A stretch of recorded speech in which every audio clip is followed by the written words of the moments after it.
ओम विश्वानि देव सवितर्दुरितानि परासुव यद्भद्रं तन्न आसुव।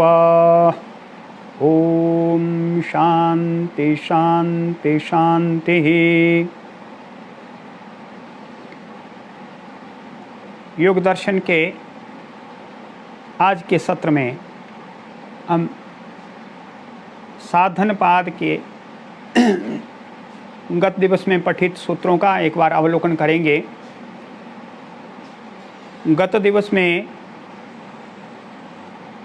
क्रिया योग के बारे में चर्चा की। तप स्वाध्याय ईश्वर प्रणिधानानि क्रिया योग। तप स्वाध्याय ईश्वर प्रणिधान ये क्रिया योग है।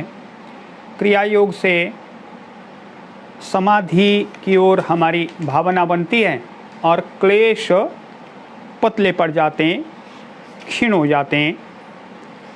क्लेश क्या है?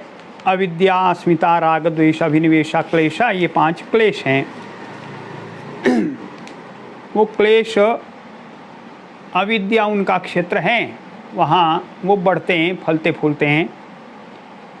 5 क्लेशों के बारे में भी विचार किया।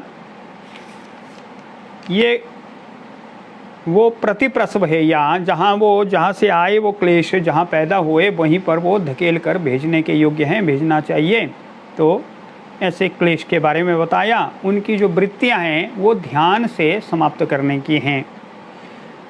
जब तक क्लेश बने रहते हैं तब तक कर्माशय बना रहता है, और कर्माशय का दृष्ट अदृष्ट जन्मों में उसका फल मिलता है, जन्म के रूप में, आयु के रूप में, भोग के रूप में।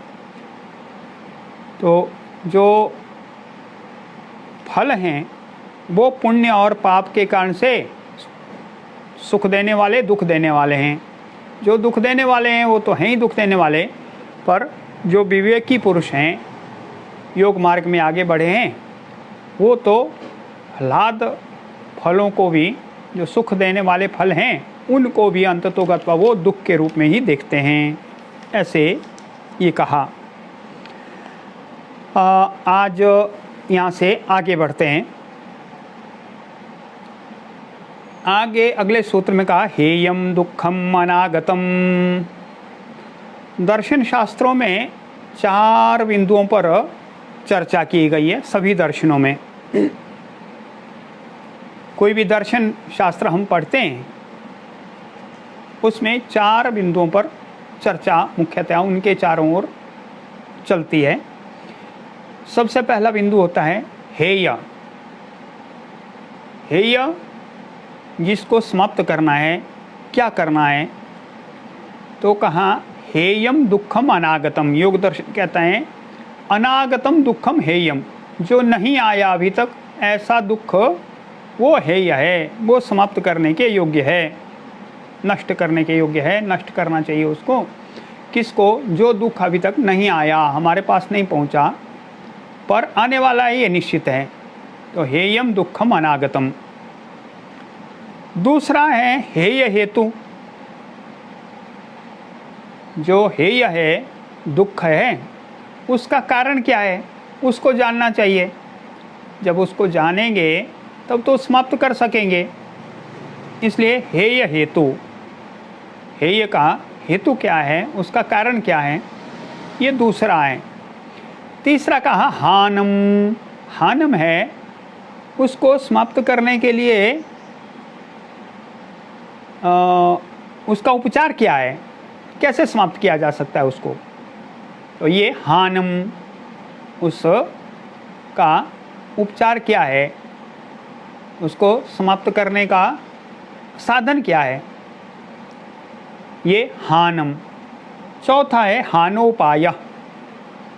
उस हान को प्राप्त करने के लिए, उपचार को प्राप्त करने के लिए, उसका औषधि के लिए, उसका इलाज ढूंढने के लिए मार्ग क्या है, उपाय क्या है।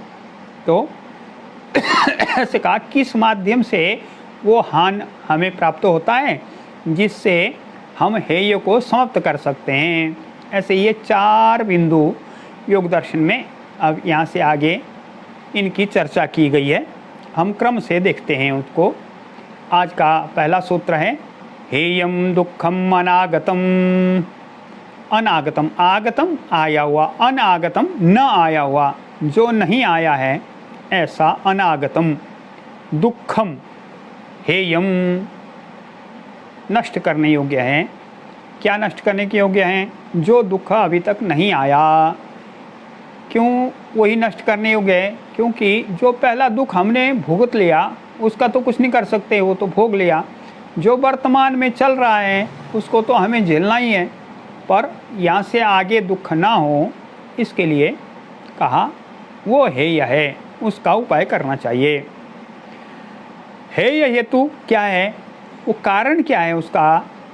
कहा दृष्टि दृश्ययोः संयोगो हेय हेतु हो। दृष्टा और दृश्य का संयोग उस हेय का कारण है। दृष्टा हमारा जीवात्मा और दृश्य ये सब संसार, ये जगत, ये दृश्य हैं। उन दोनों का संयोग ही दुख का कारण है। तो दृष्टा के बारे में कुछ बातें बताई, दृश्य के बारे में स्पष्टता करने के लिए कहते हैं दृश्य क्या है? तो प्रकाश क्रिया स्थितिशीलम भूतेन्द्रियात्मकम भोगापवर्गार्थम दृश्यम। ये दृश्य क्या है? दृश्यम किम अस्ति? तो दृश्य के बारे में बताया, ये इसका शील, इसका स्वभाव क्या है? प्रकाश क्रिया स्थिति जिसका स्वभाव है, जिसका शील है। प्रकाश क्रिया स्थिति ये सब चराचर जगत में, मूल प्रकृति में भी ये तीनों गुण रहते हैं, सत्व रजस तमस। सत्व गुण प्रकाश युक्त है, ज्ञान प्रकाश अभिव्यक्ति ये सारा सत्व गुण का स्वभाव है। और क्रिया स्वभाव है रजोगुण का, वो राजस में प्रवृत्ति उसका स्वभाव है, क्रिया है उसका स्वभाव। और स्थिति स्थिरता नियमन ये तमोगुण का प्रभाव है।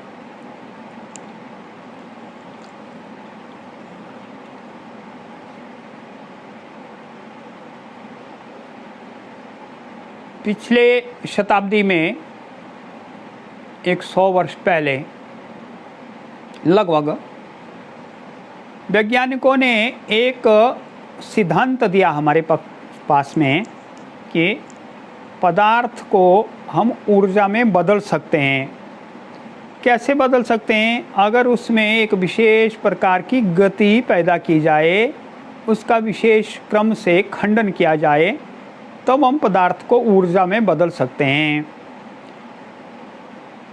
ये जो परमाणु बम है या परमाणु ऊर्जा है, ये उसी सिद्धांत पर काम करते हैं कि हम पदार्थ को ऊर्जा में बदल सकते हैं। उसमें पदार्थ का ऊर्जा में रूपांतरण होता है, परंतु हम सामान्य ऊर्जा देखते हैं वो वैसा नहीं है। वो तो एक रासायनिक उसमें परिवर्तन आते हैं। जैसे हमने गैस जलाया, तो गैस जलाने से जो ऊर्जा पैदा हुई वो उस स्तर की ऊर्जा नहीं है। या हमने लकड़ी जलाई, कोयला जलाया, वो ऊर्जा उस प्रकार की नहीं है। वो एक अन्य सिद्धांत पर काम करती है, उससे बहुत थोड़ी मात्रा में ऊर्जा निकलती है। और ये जो सिद्धांत दिया उसमें एक कण मात्र से अत्यधिक ऊर्जा ये उत्पन्न होती है। ऐसे ये पदार्थ को ऊर्जा में बदला जा सकता है एक विशेष क्रिया के माध्यम से। परंतु ऊर्जा को प्रकाश में बदला जा सकता है, ये तो अभी हम इसमें सफल नहीं हुए हैं। जब प्रकृति अपनी मूल अवस्था में है तो वहाँ पर समान परिणमन होता है, ऐसा शास्त्रकार बताते हैं। तो पदार्थ ऊर्जा में, ऊर्जा पदार्थ में ये निरंतर रूप से बदल रहे हैं, इसके कारण से ये परिणमन होता है तो वो मूल अपने स्वरूप में बनी रहती है।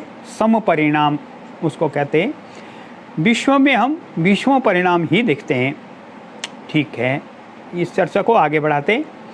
तो ऐसे कहा, ये जो विश्व है ये प्रकाश, क्रिया और स्थिति के रूप में, स्थिति के स्वभाव वाला है।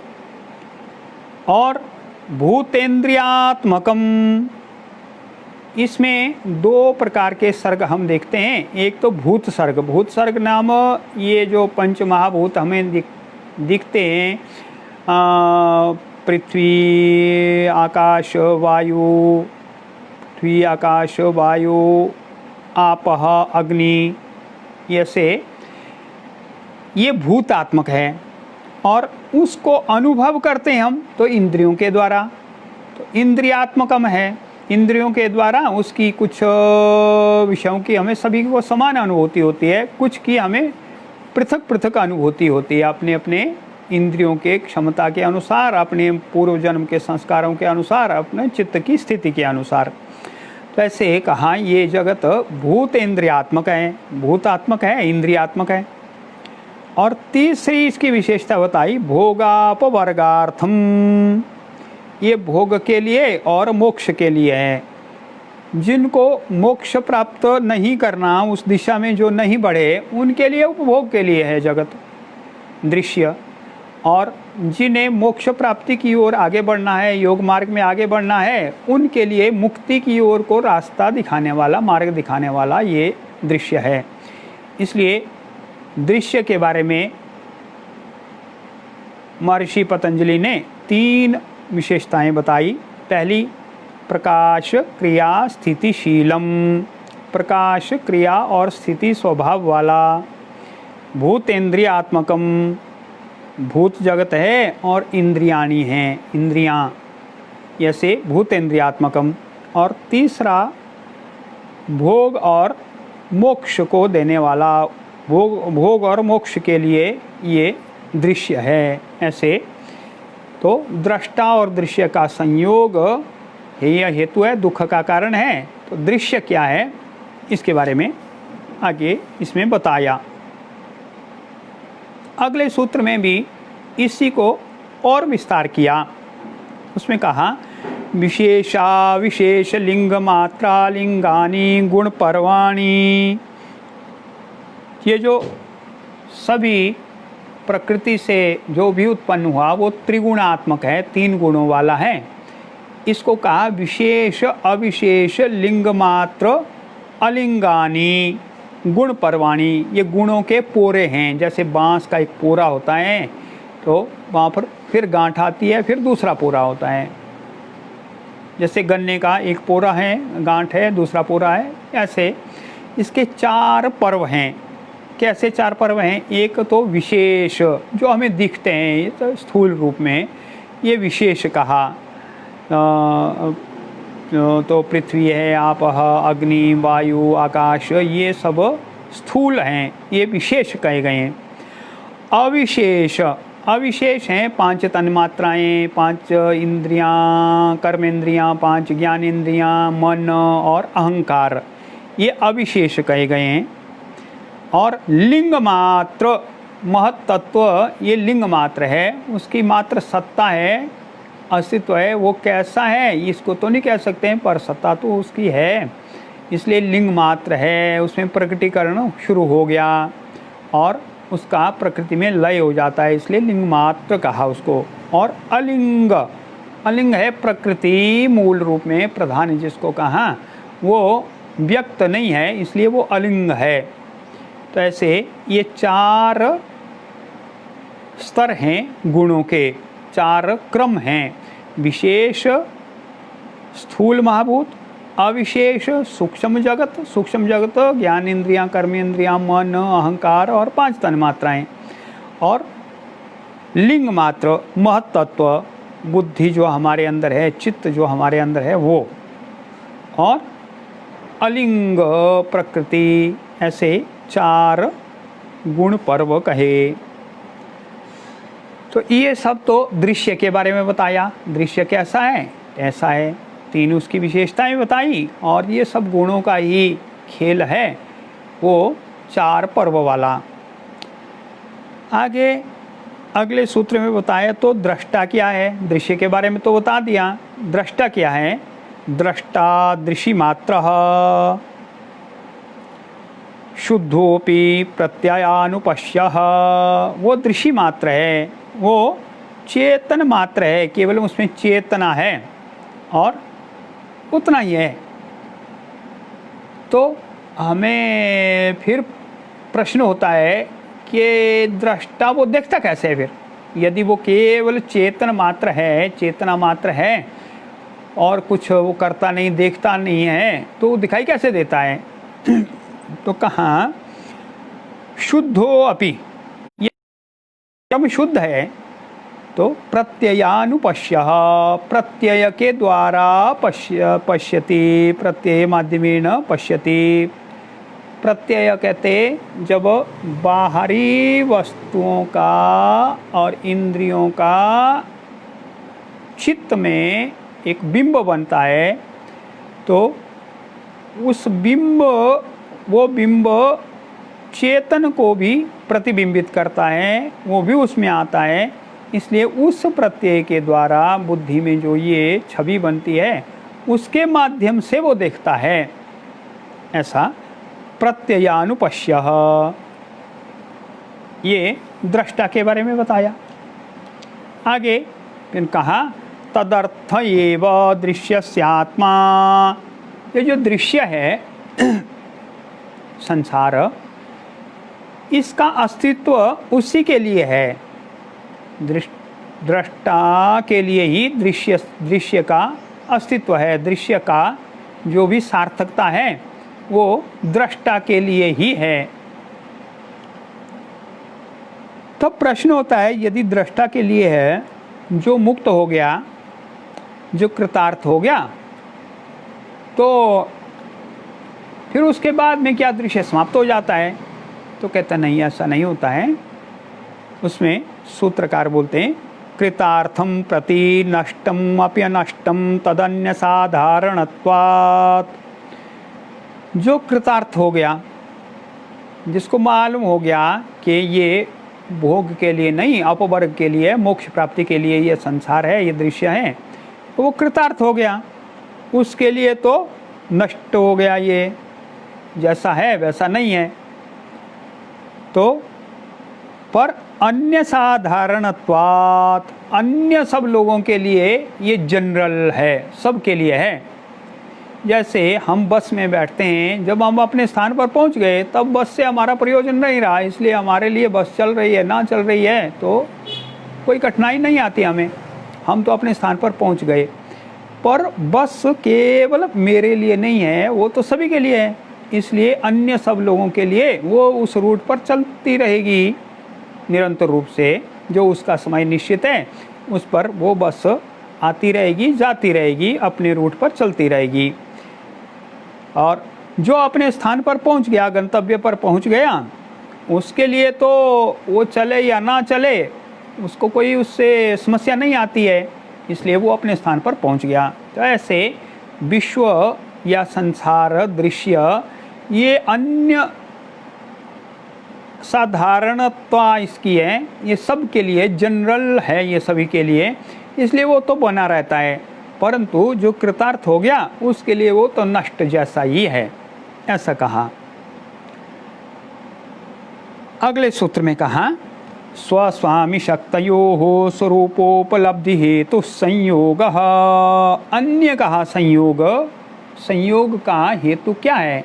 ने कहा संयोग के कारण से ये दुख होता है। किसके? दृष्टा और दृश्य के संयोग के कारण से दुख है, यह है वो, इसलिए उसको समाप्त करना। पर उसके पहले कहा कि केवल इतना नहीं है, उसका और प्रयोजन भी है, एक विशेष प्रयोजन है। क्या? तो स्वस्वामी शक्तयोः स्वरूपोपलब्धि हेतु,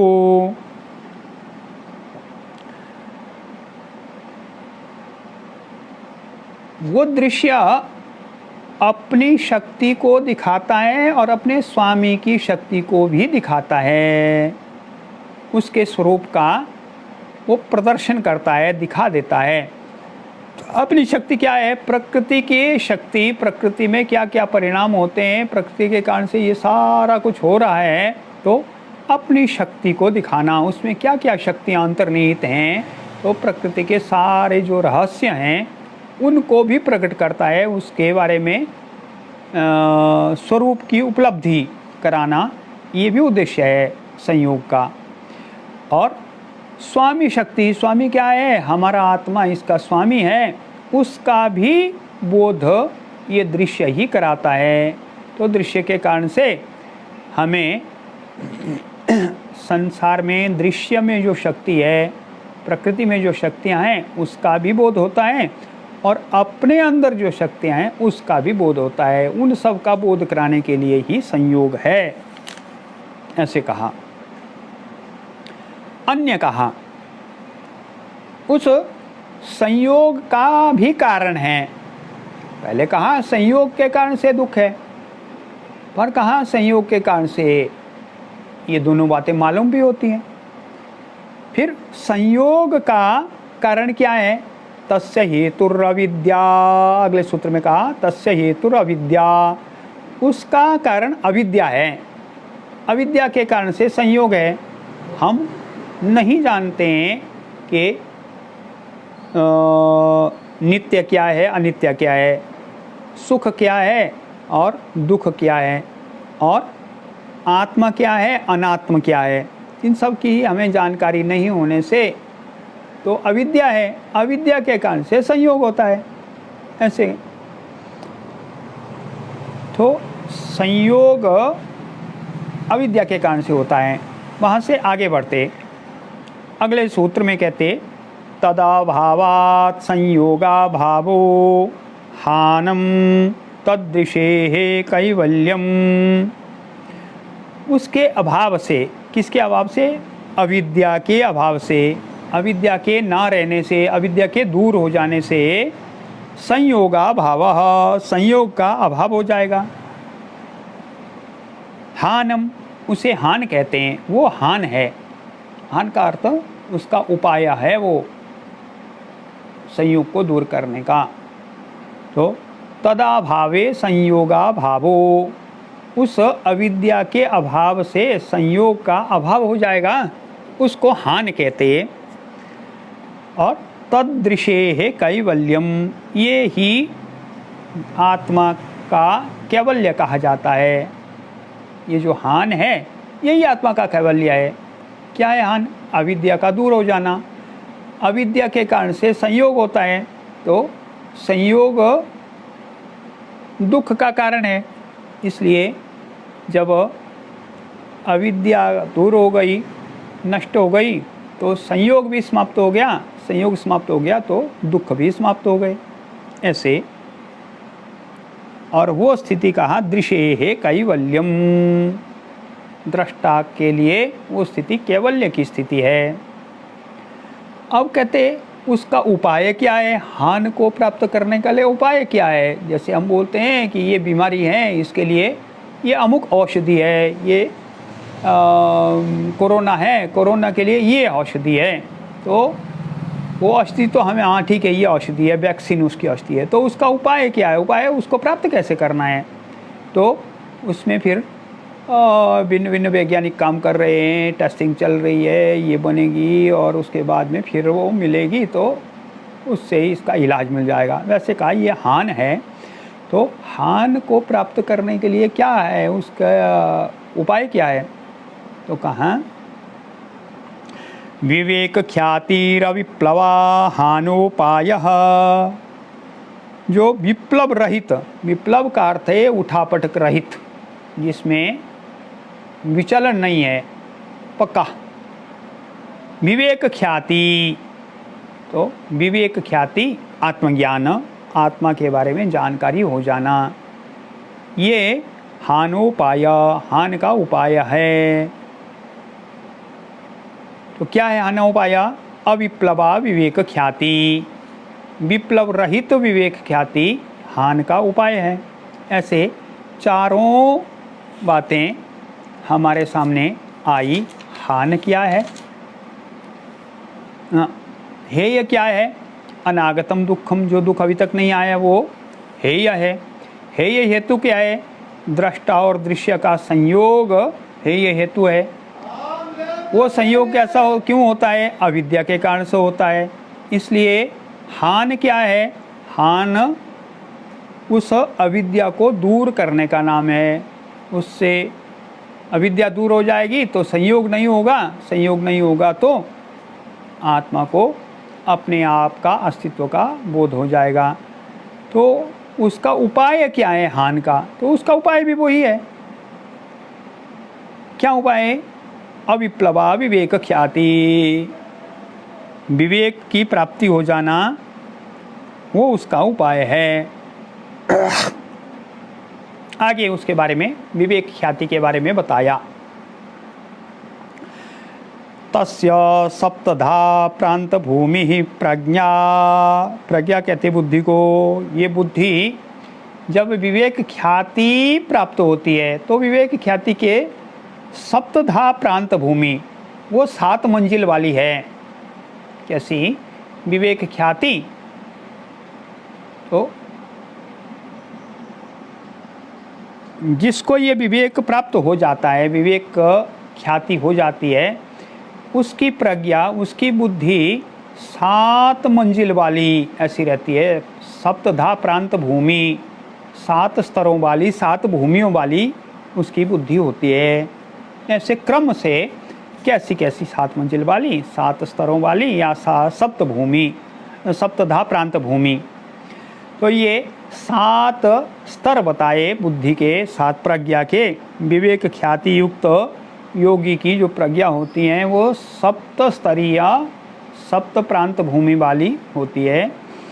क्रम से बताया, उसको एक बार देखेंगे। दर्शनकार, योग शास्त्र के विद्वान उसको क्या बोलते हैं। हम तो पढ़ रहे हैं, हम तो विद्वान नहीं हैं। पुस्तक में जो लिखा है उसको पढ़ते हैं, बस इतना ही है। पहली स्थिति कहा ज्ञेय शून्य अवस्था। ज्ञेय शून्य अवस्था, उसके लिए कुछ भी जानने के लिए बचा नहीं रहता है कि इसको नहीं जान सके, इसको नहीं जान सके, ये नहीं जाना तो वो सब कुछ जान गए। तो इसको कहा ज्ञेय शून्य अवस्था। योगी ये शून्य अवस्था में आ जाता है, वो सब कुछ जान जाता है। दूसरा हेय शून्य अवस्था, जिसको दूर करना, जिसको दूर हटाना, तो वो भी कुछ नहीं रहा उसके पास में। जिसको दूर हटाना था वो हटा चुके, इसलिए हेय शून्य, उसके लिए कुछ ऐसी वस्तु नहीं है, कोई ऐसा दुख नहीं है, कोई समस्या नहीं है जिसको दूर हटाना है। इसलिए हेय शून्य अवस्था, ये दूसरी अवस्था, दूसरी भूमि, दूसरी मंजिल। तीसरी का प्राप्त अवस्था, जो कुछ उसने प्राप्त करना था वो उसे मिल गया, जो उसको चाहिए था वो मिल गया। इसलिए ये तीसरी अवस्था आती है, जो चाहिए वो मिल गया, इसलिए कुछ भी नहीं चाहिए इसके आगे।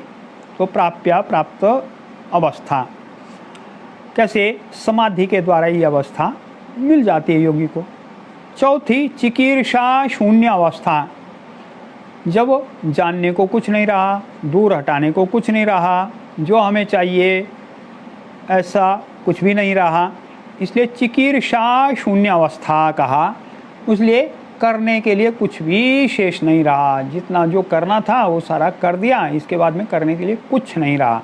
ऐसे चिकीर्षा शून्य।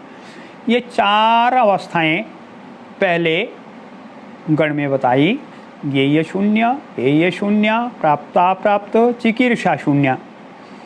ये तो चित्त की अवस्थाएं ऐसी हैं, कार्य से विमुक्त, इनको कार्य विमुक्ति प्रज्ञा भी बोलते हैं। अगली 3 है चित्त विमुक्ति प्रज्ञा। उसमें कहा जब चित्त में ये होता है, इसके परिणाम आते हैं चित्त की कृतार्थता। कृतार्थता, चित्त के द्वारा जो कुछ करना था, चित्त ने हमारे इस शरीर में रहते हुए इस जीवात्मा के साथ में संबंध रखते हुए जो करना था वो कर दिया, चित्त के द्वारा जो कुछ होना था वो हो गया, अब उसका कार्य कृतार्थ हो गया चित्त। दूसरा कहा गुणलीनता, जब करने के लिए कुछ भी नहीं रहा चित्त के पास में तो गुणों की लीनता हो गई, गुण अपने कारण में विलीन होना शुरू हो जाते हैं, वो अपने कारणों में चले जाते हैं। कहाँ कारणों में चले जाते हैं? तो चित्त कहा महतत्व का परिणाम है ये हमारे अंदर। तो महतत्व में जो गुण हैं वो मूल प्रकृति में लीन हो जाते हैं महत के बाद में। तो ये गुण लीनता ये छठी अवस्था है।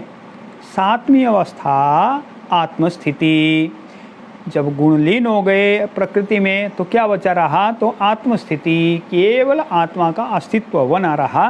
तो ये सातवीं प्रज्ञा कही। ऐसे तो विदेह हो जाता है व्यक्ति। ये सात तस्य सप्तधा प्रांत भूमि प्रज्ञा, किसकी? विवेक ख्याति प्राप्त योगी की बुद्धि सात प्रांत भूमियों वाली प्रज्ञा उसकी बुद्धि हो जाती है। जैसे हम 7 मंजिल के एक भवन में चले जाते हैं तो पहला, दूसरा, तीसरा, चौथा, पांचवा, छठा, सातवां, और सातवां सबसे ऊंची अवस्था है, ऐसी स्थिति वो आती है। अगले सूत्र में बताते योगांगानुष्ठानाद अशुद्धि क्षये ज्ञान दीप्तिरा विवेक ख्याते। उसके लिए कहा योग के अंगों के अनुष्ठान से अशुद्धियों का क्षय हो जाता है और विवेक ख्याति तक पहुँचते पहुँचते हमारी ज्ञान दीप्ति हो जाती है। ज्ञान दीप्ति होती है वो ज्ञान दीप्ति, ज्ञान हमारा प्रकाशित होता है, ज्ञान प्राप्त होना आरंभ होता है। कब तक? जब तक विवेक ख्याति नहीं होती है। तो क्या कहा पूरा एक बार से देखते हैं। योग के अंगों के अनुष्ठान से, योगांगानुष्ठानात् अशुद्धि क्षय, अशुद्धि क्षय होने पर, अशुद्धि क्षय सप्तमी विभक्ति एक वचनम, योग के अंगों के अनुष्ठान से अशुद्धि क्षय होने पर ज्ञान दीप्ति, ज्ञान दीप्ति होती है, ज्ञान दीप्त होता है, ज्ञान बढ़ जाता है। कहाँ तक बढ़ जाता है? विवेक ख्याति तक पहुँच जाता है। तो योग के अंगों के अनुष्ठान से अशुद्धियों का क्षय होता है, हमारी ज्ञान दीप्ति होती है, विवेक ख्याति तक ज्ञान दीप्ति होती है, ऐसे ये कहा। अच्छी बात। तब फिर प्रश्न आया, ये तो अच्छी बात है, अच्छा उपाय बताया, तो ये योग के अंग क्या है? फिर इसकी चर्चा की तो उसका नाम बताए। फिर यम नियमासन प्राणायाम प्रत्याहार धारणा ध्यान समाधयो अष्टाव अंगानी। तब बताया यम नियम आसन प्राणायाम प्रत्याहार धारणा ध्यान और समाधि 8 अंग हैं। किसके अंग हैं? योग के। ऐसे 8 अंगों के नाम बता दिए महर्षि पतंजलि ने। अब एक एक के बारे में वो आगे हमें बताते हैं। पहले यमों के बारे में बताते हैं। अहिंसा सत्यास्तेय ब्रह्मचर्या परिग्रहा यमाः। इसमें कहा अहिंसा, सत्य, अस्तेय, ब्रह्मचर्य और अपरिग्रह, ये यम हैं। कितने हैं यम? 5।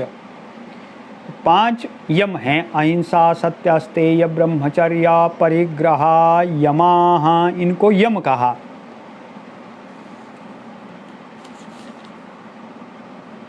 इनके बारे में एक विशेष बात महर्षि पतंजलि बताते हैं। सूत्र में देखते, जाति देश काल समयानवच्छिन्नाः सार्वभौमा महाव्रतम। इनको महाव्रत कहा। कैसे महाव्रत हैं? जाति देश काल समयात अनवच्छिन्नाः। इनको जाति से, देश से, काल से, समय से परे रखकर इनका पालन करना है। सार्वभौमाः, सर्वदा सदा सभी स्थानों पर ये पालन करने योग्य हैं, इसलिए ये महाव्रत हैं। कैसे? जाति, मानो अहिंसा व्रत है। अहिंसा का अर्थ है किसी को भी पीड़ा नहीं देना, नुकसान नहीं पहुंचाना, शारीरिक मानसिक सभी प्रकार से। तो जाति हिंसा, उसने कहा हम तो बकरे को तो खा जाएंगे, बाकी जीवों को नहीं खाएंगे। तो पर भगवान सूत्रकार कहते नहीं, ऐसा नहीं है। किसी को भी नहीं, किसी को नहीं तो बकरे को भी नहीं या मुर्गे को भी नहीं। तो ऐसे कहा जाति हिंसा, किसी के साथ भी हिंसा नहीं करना। और देश, देश कहा? अरे वहाँ पर तो मंदिर में, यहाँ तो सच बोलेंगे, बाकी जगह में थोड़ा छल कपट चल जाएगा। तो कहा नहीं, ऐसा नहीं है। केवल एक स्थान छोड़कर नहीं, सभी स्थानों पर, सभी स्थानों पर इसका पालन करना। तो देश, काल, तो काल के बारे में भी बताया। ये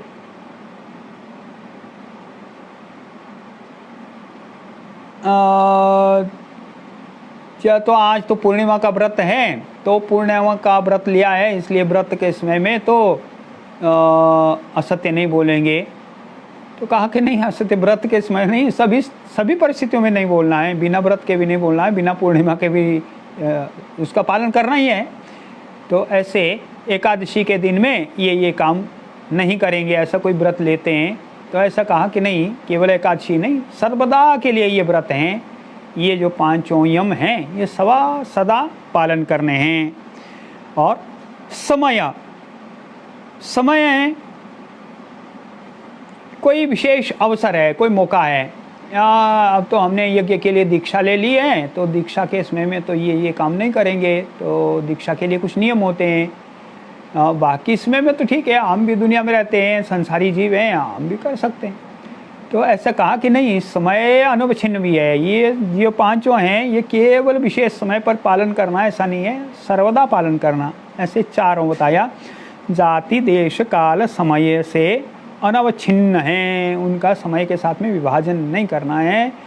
उनसे बिना ही सभी स्थानों पर, सभी परिस्थितियों में, सभी काल में, सभी देश में, सभी जाति में इनका पालन करना, इसलिए सार्वभौम महाव्रत हैं ये। ऐसे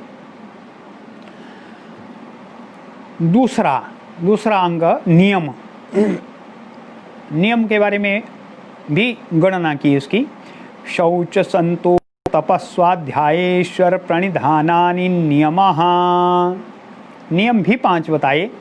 शौच, संतोष, तपः, स्वाध्याय, ईश्वर प्रणिधान, ऐसे ये 5 नियम बताए। इनका नियम नाम दिया, पहले 5 का यम, इन 5 का नियम।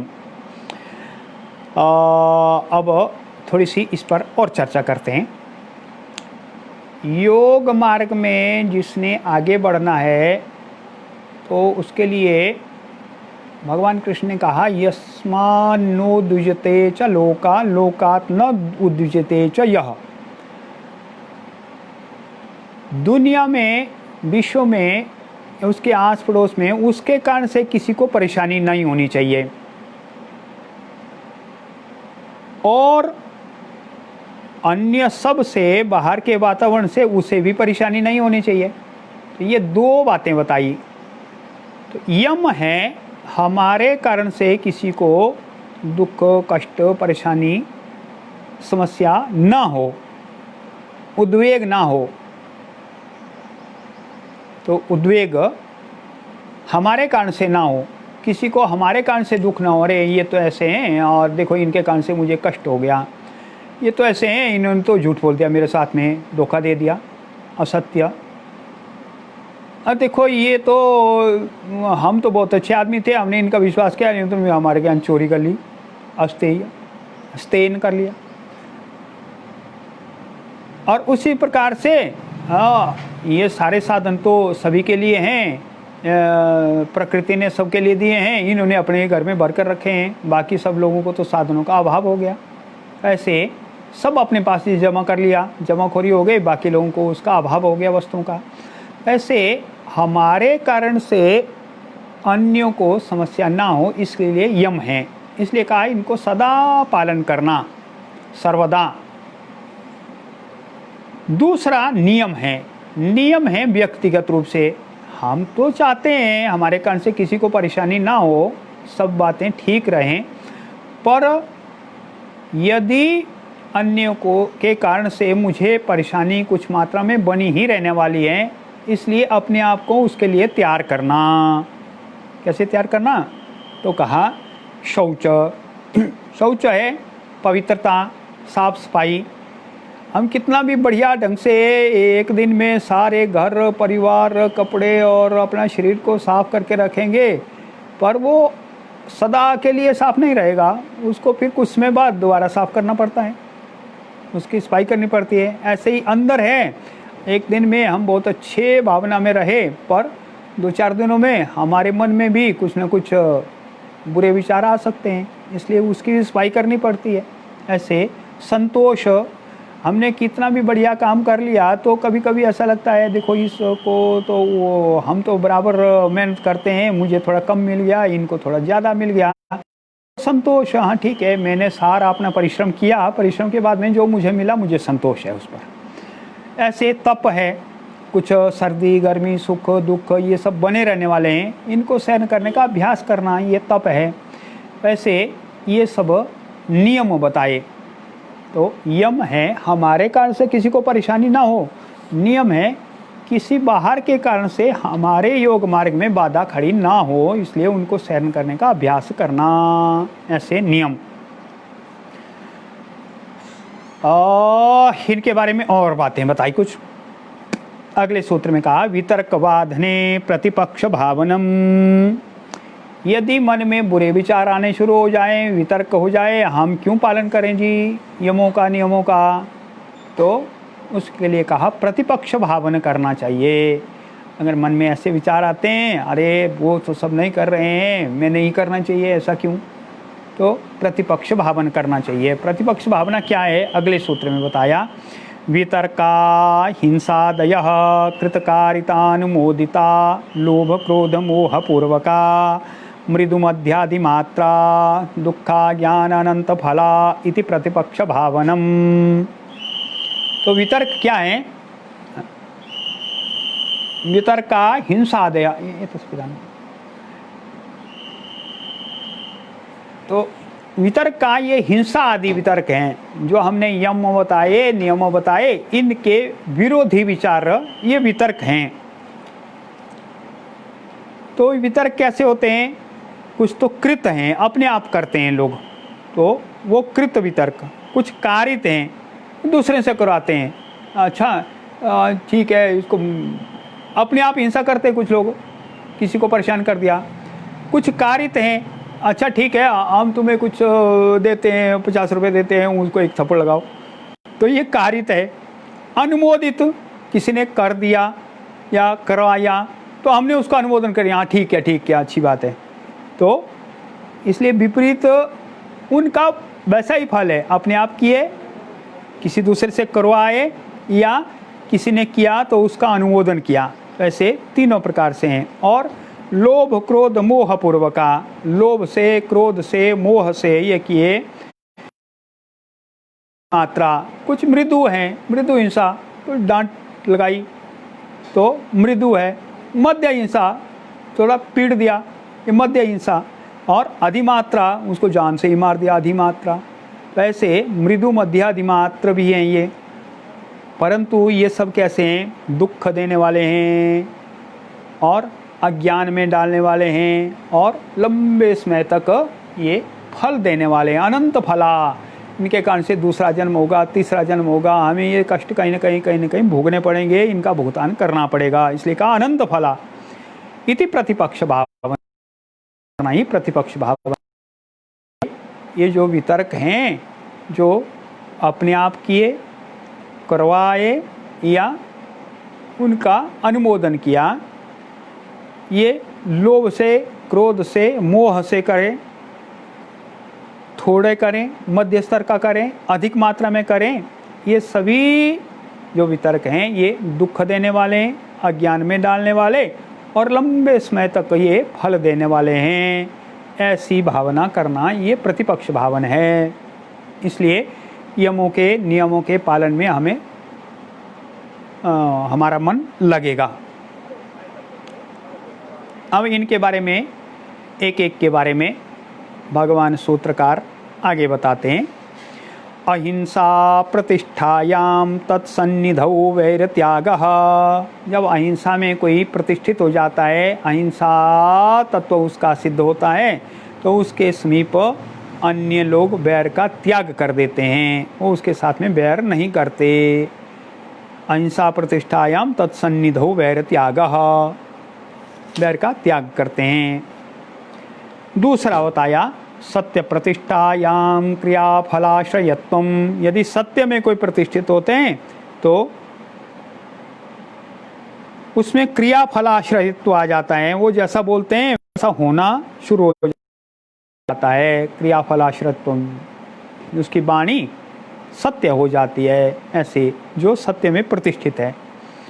तीसरा कहा अस्तेय प्रतिष्ठायाम सर्वरत्नोपस्थानम।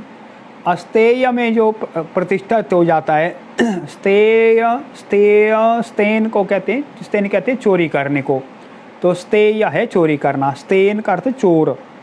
तो ये चोरी ना करना है अस्तेय। कैसे चोरी ना करना? प्रत्यक्ष में चोरी ना करना, मन में भी भाव नहीं आना चाहिए अच्छा ये चीज़ मैं चोरी कर लूँ। बहुत बार क्या होता है, कोई देख लेंगे या अगर मैं पकड़ा गया तो अरे बड़ी बेइज्जती हो जाएगी, लोग बोलेंगे अच्छा इस घर का है तो ऐसा नालायक काम करता है। तो उसके भय के कारण से और अप्रतिष्ठा के कारण से चोरी नहीं करते हैं। पर अस्तेय प्रतिष्ठा क्या है? जब पूरी तरह से मन में ही ये विचार ना आए तो वो अस्तेय प्रतिष्ठा है। तो उसके कहते हैं सर्वरत्नोपस्थानम। तो सभी रत्न अपने आप को उसके सामने प्रकट कर देते हैं। जब अस्तेय प्रतिष्ठा हो जाती है तो हम किसी के पास भी जाते हैं, किसी के घर गए मान लो, तो उनको लगता है ये अस्तेय में प्रतिष्ठित है, ये तो चोरी कभी भी नहीं करेगा, इसलिए वो हमारे सामने छिपाते नहीं हैं। पर जब तक हमारे मन में ये रहता है तब तक वो छिपाते हैं, कहीं इसके मन में चोर ना घुस जाए। तो ऐसे अस्तेय के बारे में बताया। अगला कहा ब्रह्मचर्य प्रतिष्ठायाम वीर्य लाभ। जब ब्रह्मचर्य में प्रतिष्ठित हो जाते हैं तो वीर्य लाभ होता है, सर्वदा उत्साह बना रहता है, कभी भी निराशा नहीं आती है। वीर्य लाभ, सर्वदा उत्साही रहता है वो साधक। सामर्थ्य उसका बढ़ता जाता है, उसका सामर्थ्य कम नहीं होता है। अपरिग्रह स्थैर्य जन्म कथनता संबोध। अपरिग्रह कहते हैं हमारे जितनी आवश्यकता है उतना ही लेना, उससे अधिक नहीं लेना। हमारी आवश्यकता है 3-4 जोड़ी कपड़े, उससे हमारा काम चल जाता है। पर लोगों के पास में 50 जोड़ी कपड़े होते हैं, जूते 37 जोड़ी जूते होते हैं, तो उसका क्या करना? इतना सारा ढेर सारा संग्रह करना, इसको परिग्रह बोलते हैं। अपरिग्रह जितना हमारे लिए आवश्यक है, मेरे लिए आवश्यक है, मेरे परिवार के लिए जितना आवश्यक है उतना ही इकट्ठे करना। उससे ज़्यादा इकट्ठे करने से तो वो झंझट है, क्योंकि 15 वर्ष बाद, 20 साल बाद ये सारी परिस्थितियाँ बदल जाती हैं, तो उस परिस्थिति के लिए वो सब चीज़ नकारा हो जाती है। इसलिए वो जितनी आवश्यकता है उतना संग्रह करना, ये इतना ही रखना, ये अपरिग्रह है। आवश्यकता से अधिक नहीं लेना। जब ये भाव दृढ़ हो जाता है तो कहते हैं जन्म कथनता संबोध। जन्म के जन्म में, पूर्व जन्म में हम कैसे थे, मैं क्या था, कहाँ था, इसके बारे में जानकारी हो जाती है। अच्छा तो कैसे होती है मुझे भी मालूम नहीं। अगला कहा शौचात स्वंग जुगुप्सा परेरा संसर्ग। शौच, शौच कहते पवित्रता होने को। जब बाहरी शौच है, साफ सफाई रखना, उसके कारण से क्या होता है, स्वंग जुगुप्सा, अपने अंगों में ही जुगुप्सा हो जाती है। अरे हाँ ऐसे ही है, मेरा शरीर भी ऐसे है, हर रोज़ ये मैला हो जाता है और उसको सफाई करनी पड़ती है हर रोज़। तो ऐसे कहते शौच से ये भाव पैदा हो जाता है, स्वंग जुगुप्सा, अपने अंगों में ही जुगुप्सा हो जाती है। और परेर असंसर्ग, अन्य लोगों के साथ में भी संसर्ग की इच्छा नहीं होती है। जैसे मेरे शरीर में, मेरे अंगों में मलिनता है, वैसे इनके अंगों में मलिनता है, इसलिए बहुत उनके पास में संसर्ग की इच्छा नहीं होती है। ऐसे कहा शौच। और शौच से क्या होता है, शौच का दूसरा फल भी बताया, सत्व शुद्धि सोमनस्य एकाग्र इंद्रिय जयात्म दर्शन योग्यत्वानि च। इससे कुछ और लाभ भी बताए शौच से। सत्व शुद्धि, अंतःकरण की शुद्धि होती है शौच से, अंतःकरण भी शुद्ध हो जाता है। जब हम ये भावना करते हैं बाहरी शौच आंतरिक शौच, तो अंतःकरण शुद्ध हो जाता है। सत्व शुद्धि सोमनस्य, हमारा मन अच्छा रहता है, मन की प्रसन्नता बनी रहती है। सोमनस्य एकाग्र्य, चित्त की एकाग्रता बनती है शौच से। इंद्रिय जय, इंद्रियां हमारे वश में रहती हैं, जैसा हम चाहते हैं वैसा ही इंद्रियां व्यवहार करती हैं, इंद्रिय जय। और आत्मदर्शन योग्यत्व, अपने आप को आत्मदर्शन की, आत्म साक्षात्कार की योग्यता पैदा हो जाती है। दर्शन नहीं होता शौच से, पर उसके लिए हम योग्य हो जाते हैं, अर्हता आ जाती है। तो ऐसे शौच से ये 5 अन्य फल भी बताए। आगे संतोष, संतोषाद अनुत्तम सुख लाभा। उत्तम कहते बहुत बढ़िया को, अनुत्तम का अर्थ जो उत्तम नहीं है ऐसा नहीं है उसका अर्थ। उसका अर्थ है जिससे उत्तम अन्य किम अपि नास्ति, उससे बढ़कर और कुछ भी नहीं है, तो ऐसे अनुत्तम। जब हम संतोष प्राप्त करते हैं, संतोष में प्रतिष्ठित हो जाते हैं, तो कहते हैं उससे बढ़कर अन्य सुख नहीं है। ऐसा सुख मिलता है, उससे बढ़कर अन्य कोई सुख नहीं है। कबीरदास जी ने कहा, गोधन गज धन बाजी धन और रतन धन खान, जब आवे संतोष धन सब धन धूरी समान। तो गोधन है, गज धन है, बाजी धन, बाजी घोड़ा, ऐसे जो धन हैं और रत्नों की खान भी हैं, ये सब धन हैं। पर जब संतोष धन मिल जाता है तो अन्य सभी प्रकार के धन धूल के जैसे लगते हैं। ऐसे कहा संतोषाद अनुत्तम सुख लाभः, ऐसे अत्यंत सुख की प्राप्ति उससे होती है। अगला नियम बताया तप, कायेन्द्रिय सिद्धि अशुद्धि क्षया तपसः। तप से, तप के द्वारा काय और इंद्रिय की सिद्धि हो जाती है, अशुद्धि क्षयात, अशुद्धियों के क्षय से। तप का आचरण जब हम करते हैं तो अशुद्धि क्षय, अशुद्धि क्षय हो जाता है, अशुद्धियाँ क्षय खत्म हो जाती हैं, वो छिज जाती हैं अशुद्धियाँ, और उससे हमारी काया और इंद्रियाँ इनकी सिद्धि हो जाती है। काया शमना, हमारा शरीर दृढ़ हो जाता है, मजबूत हो जाता है, हमारी इंद्रियाँ सक्षम होती हैं। जब तक हमारा शरीर रहता है तब तक सभी इंद्रियाँ अच्छी प्रकार से काम करती हैं। वेद में इसको कहा, जीवेम शरदः शतम, पश्येम शरदः शतम, शृणुयाम शरदः शतम। ऐसे 100 वर्षों तक जीवेम, मेरा जीवन चले, केवल जीवन चले ऐसा नहीं, तो सारा शरीर भी मजबूत रहे, देखते रहें, सुनते रहें, बोलते रहें। और अदीना श्याम शरदः शतम, हम लोग किसी के आगे हाथ ना फैलाएं, 100 वर्षों तक हमारी ऐसी स्थिति रहे और ना हो हम 100 वर्षों तक। वैसे कहा तप से ये सब प्राप्त होता है। आगे अगले में कहा स्वाध्यायादिष्ट देवता स्वाध्याय से इष्टता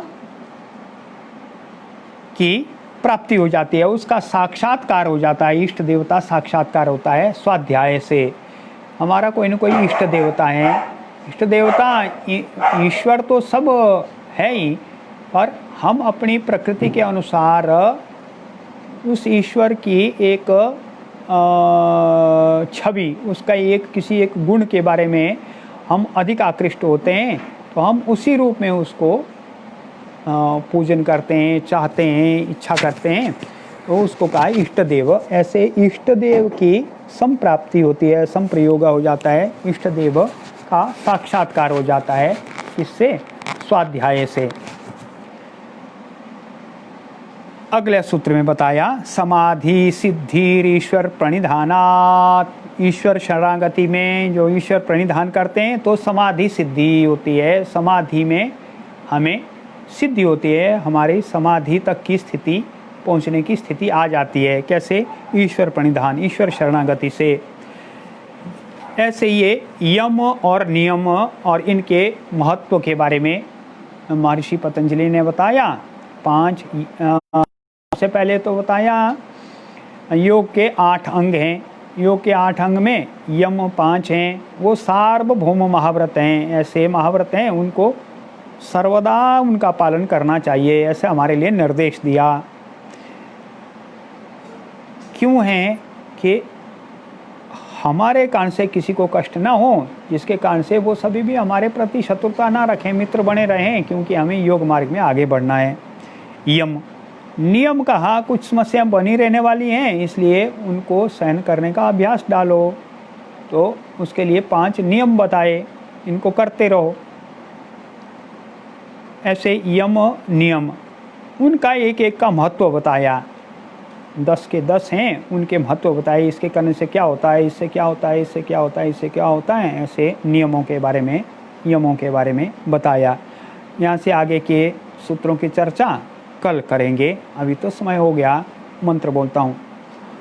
सर्वे भवन्तु सुखिनः, सर्वे सन्तु निरामया, सर्वे भद्राणि पश्यन्तु, मा कश्चित् दुःखभाग् भवेत्। ओम शांति शांति शांति।